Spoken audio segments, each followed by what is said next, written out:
Hello दोस्तों, मैं दीपांशु कुशवाहा आपके अपने YouTube channel study with talented boy में आप सभी का हार्दिक स्वागत करता हूं। देखिए, पिछले वीडियो में हमने आपको खरपतवारों के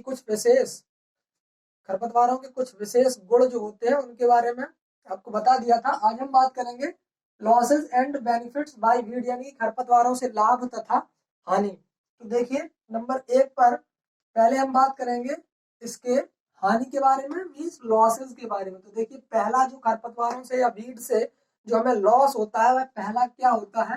नंबर 1 आपका आता है कंपटीशन कंपटीशन फॉर न्यूट्रिएंट्स।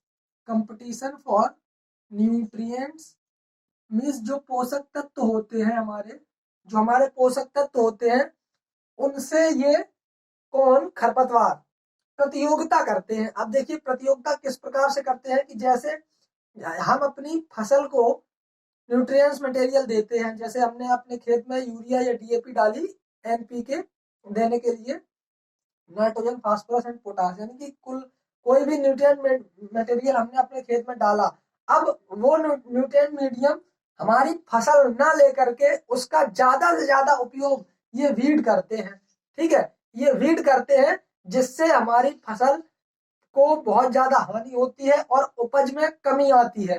ठीक है, तो ये जो है आपका पहली इसकी हानि है कंपटीशन फॉर न्यूट्रिएंट्स। हमारे पोषक तत्वों के लिए ये जो है प्रतियोगिता करते हैं और अधिक से अधिक पोषक तत्वों को ग्रहण करते हैं, फसल की अपेक्षा अधिक से अधिक पोषक तत्वों को ग्रहण करते हैं। नंबर दूसरा जो है वह आता है effect of soil moisture. Effect of soil moisture. अब देखिए, सॉइल मॉइस्चर का मतलब है यहाँ पर हम वैसे खरपतवार जो होते हैं उनके लिए कम जलमान की आवश्यकता होती है। वह जो है कम जल चाहने वाले होते हैं, कम पानी में ही अपनी ग्रोथ एंड डेवलपमेंट कर लेते हैं, अच्छा ग्रोथ एंड डेवलपमेंट कर लेते हैं। लेकिन अब यहाँ क्या है कि इफेक्ट ऑफ सॉइल मॉइस्चर। अब इफेक्ट ऑफ सॉइल मॉइस्चर का मतलब है कि यदि जो भी हमने अपने खेत में जितना भी पानी दिया है मुख्य फसल के लिए, ठीक है, मेन क्रॉप के लिए हमने जितना भी पानी दिया है उसको ग्रहण कर लेते हैं हमारे खरपतवार। ठीक है, अब ये ग्रहण कर लेते हैं, उसकी थोड़ी भी मात्रा यदि हमारे खरपतवारों को मिल जाती है तो ये जो है अपना ग्रोथ एंड डेवलपमेंट बहुत ही अच्छी तरीके से कर लेते हैं। अब देखिए, कुछ खरपतवार ऐसे होते हैं जिनके लिए जो चौड़ी पत्ती वाले होते हैं। अब जो चौड़ी पत्ती वाले होते हैं तो जिनकी पत्ती का आकार बड़ा होगा उनका जो है वाष्पोत्सर्जन दर भी अधिक होगी, यानी जिसे हम बोलते हैं ट्रांसपिरेशन कोफिशिएंट, उनका ज्यादा होगा। और जब उनका पानी का ह्रास ज्यादा होगा, लॉसेस ऑफ वाटर ज्यादा होगा, तो जो है उन्हें पानी की आवश्यकता ज्यादा होगी। और जो जल हमने अपनी मेन क्रॉप के लिए दिया है वह जल का उपयोग हमारे खरपतवार कर लेते हैं, तो इसलिए हमारी सॉइल मॉइस्चर को इफेक्ट करते हैं। ये कहीं ना कहीं हमारी सॉइल मॉइस्चर को इफेक्ट करते हैं, तो इसलिए हमारी फसल को नुकसान पहुंचाते हैं, जिससे हमारी फसल की उपज में भारी कमी आती है। नंबर तीसरा जो है वह आता है competition for space and light.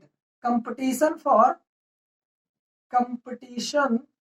For space and light. अब देखिए, ये क्या करते हैं, हमने इसके विशेष गुण में पिछले वीडियो में हमने आपको बता दिया था कि जो है ये जल्दी ग्रो करते हैं, हमारी फसल की अपेक्षा बहुत ही जल्दी ग्रो करते हैं, इनका अंकुरण भी पहले हो जाता है और इनकी वानस्पतिक वृद्धि भी जल्दी हो जाती है हमारी मुख्य फसल की अपेक्षा। अब देखिए, ये क्या करते हैं, हमने जितना भी स्पेस अपनी फसल के लिए छोड़ा था, जो हमने उसमें डिस्टेंस मेंटेन कर रखी थी, उसका ये उपयोग अच्छी तरीके से करते हैं और ये जल्दी से ग्रो हो जाते हैं और उस पूरे एरिया को कवर कर लेते हैं।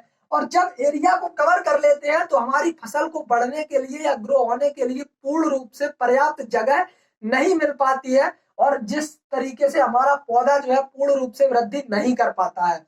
इसी प्रकार से जब पूर्ण रूप से उस पूरे पर्याप्त जगह को यदि खरपतवार का पौधा ढक लेगा तो जितने लाइट मीन्स जितने प्रकाश अवधि की हमें आवश्यकता होती है, जितने भी प्रकाश की हमारी मुख्य फसल को आवश्यकता होती है वह प्रकाश भी हमारी मुख्य फसल तक पूर्ण रूप से नहीं पहुंच पाता है।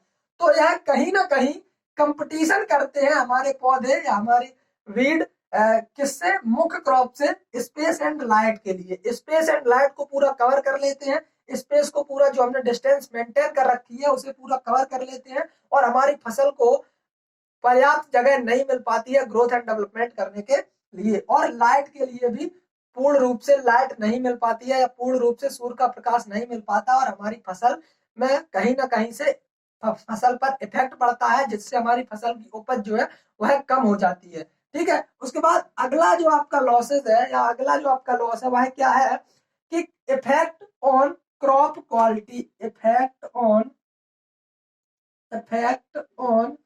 Crop quality. अब देखिए, जब हमारे खेत में या हमारे फील्ड में जब खरपतवारों की संख्या अधिक होगी, तो जब खरपतवारों की संख्या अधिक होगी तो ये कहीं ना कहीं हमारी क्रॉप की क्वालिटी को भी लॉस पहुंचाएंगे, डिक्रीज करेंगे, हमारी क्रॉप क्वालिटी को भी डिक्रीज करेंगे। तो देखिए क्या होता है कि जब नंबर 1 पर तो आता है कि ये हमारी फसल की गुणवत्ता को भी कम कर देते हैं, कहीं ना कहीं हमारी फसल की गुणवत्ता पर इफेक्ट डालते हैं या प्रभाव डालते हैं। ठीक है, तो ये जो है, जब हमारे खेत में खरपतवारों की संख्या अधिक होगी तो नंबर ऑफ प्लांट भी कम होंगे, और नंबर ऑफ हमारे जो मेन क्रॉप के जो प्लांट होंगे वो कम होंगे, और नंबर ऑफ जो वीड होंगे उनकी संख्या ज्यादा हो जाएगी। जब ज्यादा हो जाएगी तो हमें फसल से भारी नुकसान या फसल से भारी उपज, फसल में जो है भारी उपज में कमी आती है। उसके बाद अगला जो है आपका वह आता है कि effect on the age of effect on the age of agricultural implements. अब देखिए, इम्प्लीमेंट्स का मतलब होता है जो यंत्र होते हैं हमारे, जिस खेत में ज्यादा खरपतवार होंगे या जिस फील्ड में ज्यादा ज्यादा वीड होंगे, ज्यादा खरपतवार होंगे, तो जब हम उस खेत की जुताई करेंगे या प्लाविंग करेंगे तो क्या होता है कि वहां पर हमारे खेत में जो इम्प्लीमेंट्स हैं उनका हेरासमेंट ज्यादा होगा। ठीक है, और उनकी घिसावट ज्यादा होगी, उनका हेरासमेंट ज्यादा होगा, उनकी घिसावट ज्यादा होगी, और जब उनकी घिसावट ज्यादा होगी तो उनकी एज भी, तो उनके जो इम्प्लीमेंट्स है हमारे, उनकी एज भी उम्र में कहीं ना कहीं प्रभाव पड़ेगा, उनकी एज भी कम हो जाती है। उसके बाद अगला आता है आपका नंबर 6, अगला आता है reduction in rental value of feed. Reduction in rental value in field, यानी कि reduction in rental value in field. जिस खेत में खरपतवार की संख्या अधिक होगी और यदि हम उस खेत को या उस फील्ड को हम रेंटल वैल्यू पर देना चाहते हैं या किसी को रेंट पे देना चाहते हैं, कहा जाता है किराए पर 1 साल के लिए जो जमीन रखी जाती है, तो वही उसी को हम रेंटल वैल्यू कहते हैं। तो जो रेंटल वैल्यू होगी, जिस खेत में खरपतवारों की संख्या अधिक होगी तो हमें रेंट भी कम मिलेगा। ठीक है, क्योंकि उसे उसे जो है खरपतवारों को मारने के लिए, उसके लिए पूरा मेंटेन करना पड़ेगा, खरपतवारों को मारने के लिए उसका जो है ज्यादा खर्चा आएगा, तो जो है एक्सपेंडिचर ज्यादा आएगा, इसलिए रेंटल वैल्यू हमें उस फील्ड की कम मिलेगी। उसके बाद अगला आपका 7वां जो है वह आता है कि increase in the cost of cultivation. जब हम increase of the cost of cultivation means यदि हम किसी भी फसल को उगाएंगे तो उसके लिए यदि हमारे खेत में खरपतवार ज्यादा है, जब हमारे खेत में खरपतवार ज्यादा होंगे तो हमें यदि किसी भी फसल को या अपने खेत की जुताई करनी है तो हमें ज्यादा उसके जो है ज्यादा खर्चा आएगा, तो कॉस्ट ऑफ कल्टीवेशन हमारी ज्यादा आएगी। तो इसके लिए क्या होता है कि जो है खरपतवारों से, ये तो आपकी हो गए लॉसेस, मीन्स ये हो गई आपकी हानियां। नंबर 1 आपको कंपटीशन फॉर न्यूट्रिएंट्स के लिए कंपटीशन करते हैं, सॉइल मॉइस्चर कहीं ना कहीं इफेक्ट करते हैं। नंबर 2 स्पेस एंड लाइट को कहीं ना कहीं इफेक्ट करते हैं। Effect on the crop quality को भी नुकसान पहुंचाते हैं। Age of the agricultural implements, यंत्रों की घिसावट ज्यादा होती है, और रेंटल वैल्यू हमें कम मिलती है, जबकि कॉस्ट ऑफ कल्टीवेशन बढ़ जाता है। ये तो बात होगी आपकी हानियों की। उसके बाद इसमें कुछ हानियां इस प्रकार से होती हैं कि जैसे आपके कुछ वीड होते हैं, कुछ वीड होते हैं, इनमें जो है आपका जैसे आ गया कांग्रेस घास।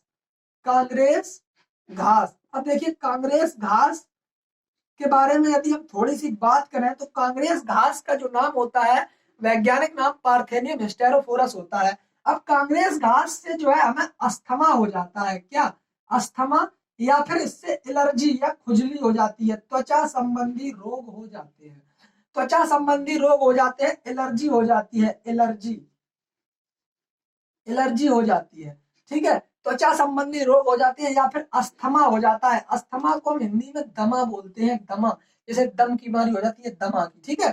तो कांग्रेस घास का जो वैज्ञानिक नाम होता है वह होता है आपका पार्थेनियम स्टेरोफोरस। अब बात आई कि कांग्रेस घास को कांग्रेस घास या इसी को गाजर घास, गाजर घास भी कहा जाता है, गाजर घास, इसका लोकल नाम गाजर घास होता है। यदि आपने देखा होगा तो इसमें छोटे छोटे सफेद कलर के फूल होते हैं। तो देखिए गाजर घास, इसे कैरेट, इंग्लिश में इसे कैरेट ग्रास, जबकि इसे कांग्रेस घास, और वैज्ञानिक नाम इसका पार्थेनियम स्टेरोफोरस होता है। अब बात आई कि इसका नाम कांग्रेस क्यों रखा गया, कांग्रेस घास क्यों रखा गया। तो एक बार हमारे देश में अनाज की कमी पड़ गई थी, एक बार हमारे देश में अनाज की कमी पड़ गई थी, अकाल आ गया था। तब सरकार थी कांग्रेस की, तब जो है सरकार थी किसकी, कांग्रेस की, हमारे देश में कांग्रेस की सरकार थी। और कांग्रेस सरकार ने क्या किया कि अपने हाथ फैला दिए अमेरिका के लिए, अमेरिका से गेहूं की मांग की।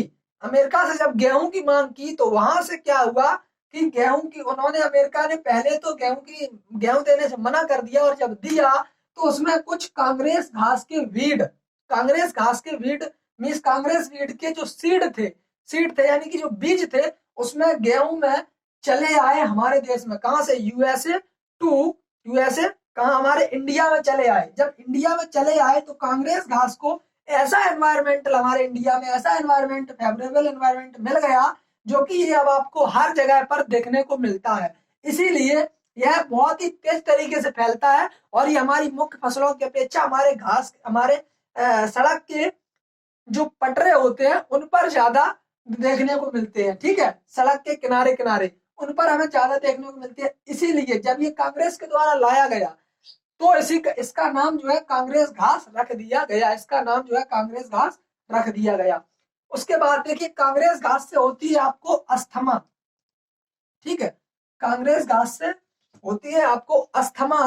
और जो है सत्यानाशी, सत्यानाशी जिसका नाम होता है आर्जीमोनो मैक्सिकाना, सत्यानाशी से होता है अंधापन, अंधापन, या फिर इसी से ड्रॉप्सी नामक रोग और हो जाता है। यदि सरसों और सत्यानाशी के बीज मिल जाए तो इससे ड्रॉप्सी नामक रोग भी हो जाता है। तो अंधापन भी होता है और ड्रॉप्सी नामक रोग भी हो जाता है। कांग्रेस घास से अस्थमा, एलर्जी और खुजली, त्वचा संबंधी रोग हो जाते हैं। उसके बाद एक होता है एलिलोपैथी, एलिलोपैथी, एलिलोपैथी का मतलब होता है, इसमें क्या होता है, एक विशेष रसायन छोड़ते हैं हमारे खरपतवार जो होते हैं, वह एक विशेष रसायन छोड़ते हैं। जब विशेष रसायन छोड़ते हैं जो कि हमारी आगे आने वाली फसल की वृद्धि एंड विकास को प्रभावित करते हैं, या उसे कहीं ना कहीं हानि पहुंचाते हैं। जैसे आपने देखा होगा ज्वार की जड़ों से एक प्रसूनिक या धूरिन नाम का अम्ल, या जिसे हम HCN, हाइड्रोसाइनिक एसिड बोलते हैं, जो छोड़ देता है, HCN हाइड्रोसाइनिक एसिड को रिलीज करता है, जो कि हमारी आगे आने वाली फसलों की वृद्धि एवं विकास में बहुत ज्यादा नुकसान पहुंचाते हैं, या उनकी वृद्धि और विकास को रोकता है, ठीक है। और इसी प्रकार से कभी कभी आपने देखा होगा जैसे यूकेलिप्टस जो होता है उसकी पत्तियां जहां पर गिरती हैं, यूकेलिप्टस की पत्तियां जहां पर गिरती हैं वहां पर आपने देखा होगा किसी भी प्रकार का खरपतवार नहीं जमता है, बल्कि वहां पर घास तो जम सकती है, जैसे आपकी दूब घास, लेकिन खरपतवार नहीं जम सकता है, वीड नहीं जम सकते हैं। तो ये जो है एक अपने आप में एक, ये भी आपका एलिलोपैथी गुण होता है, ठीक है।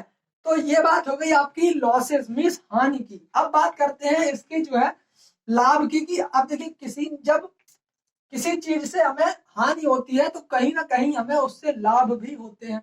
अब देखिए खरपतवार से हमें लाभ क्या है, खरपतवार से जो हमें लाभ है वह नंबर 1 पे आता है सॉइल इरोजन को रोकता है। सॉइल इरोजन को रोकता है, मीन्स मृदा क्षरण को कहीं ना कहीं रोकता है, सॉइल इरोजन को रोकता है। हमारे खरपतवार पूर्ण रूप से पृथ्वी पर या भूमि पर फैले होते हैं, ढके हुए होते हैं, आच्छादित रहते हैं, जिससे सॉइल इरोजन कम होता है। उसके बाद आपका जो है अगला आता है नंबर 2 कि जो है पशुओं को चारा प्राप्त होता है। पशुओं को चारा प्राप्त होता है। कई खरपतवार ऐसे होते हैं जो कि पशुओं के लिए चारे के रूप में प्राप्त किए जाते हैं।